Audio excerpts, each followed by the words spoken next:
My name is Vijay. I'm a husband and a son, father, and a friend. On a professional fronts, I'm a writer and a broadcaster.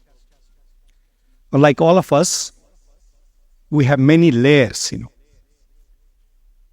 I think Nepali society is also slowly coming to a level when it is getting rid of monolithic definition of human beings.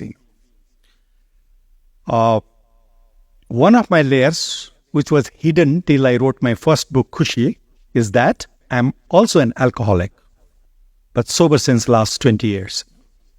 Despite the fact that I have not tasted a single drop of alcohol since last 2 decades, I still call myself an alcoholic. That reminds me of my roots, and that also inspires some of the people who are still struggling with alcoholism. About 35 years back, I was a student in Pulchok campus, engineering campus, and so was a meek, frail, unassuming fellow student from Madhes, Upendra, and very unnoticeable student. He would just dissolve in the crowd. Today, we know him as Dr. Upendra Mahato, chairman of this hospital and few other institutions in our country. Today, he holds a PhD. No, I'm sorry, you hold a DSc, right?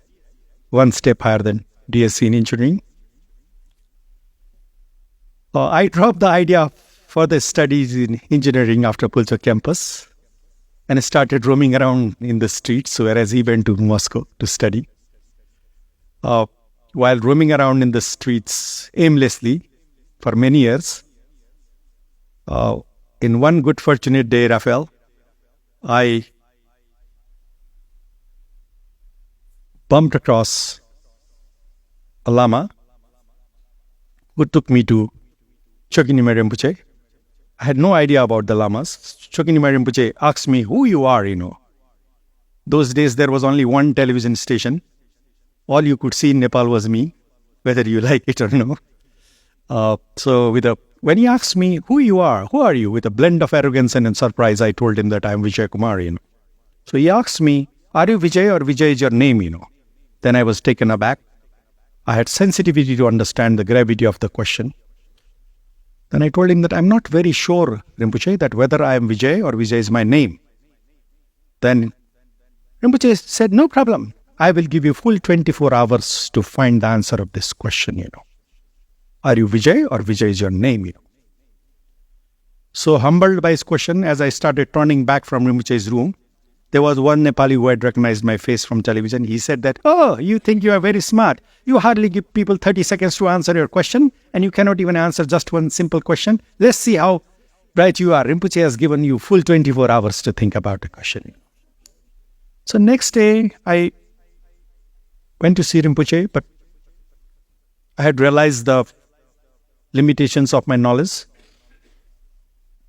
And I told him that I'm very sorry, Rinpoche, I couldn't find the answer. And he said that you shouldn't be sorry. You should consider yourself lucky. At least you heard the question once.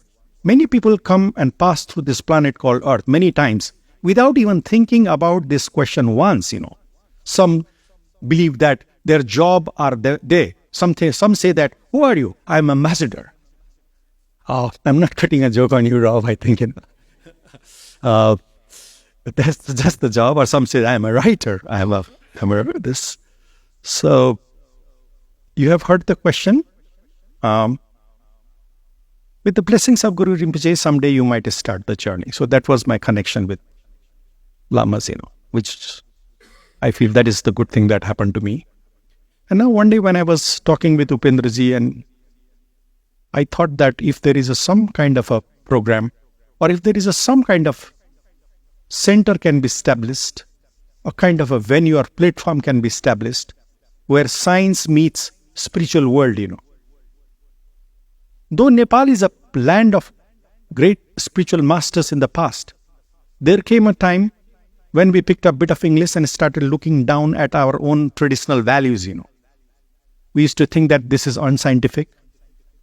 And now the times have changed. I think that this is the right time to start the discussions, start a forum, if we can, where science meets spirituality. Matthew, I'm grateful for your participation. I know you never liked the idea of adding PhD on the back of your name. I did that intentionally so that rest of the crowd in the room would also recognize the fact that you have a PhD in molecular genetics. So somebody who has seen things from the perspective of science as well as the spiritual world.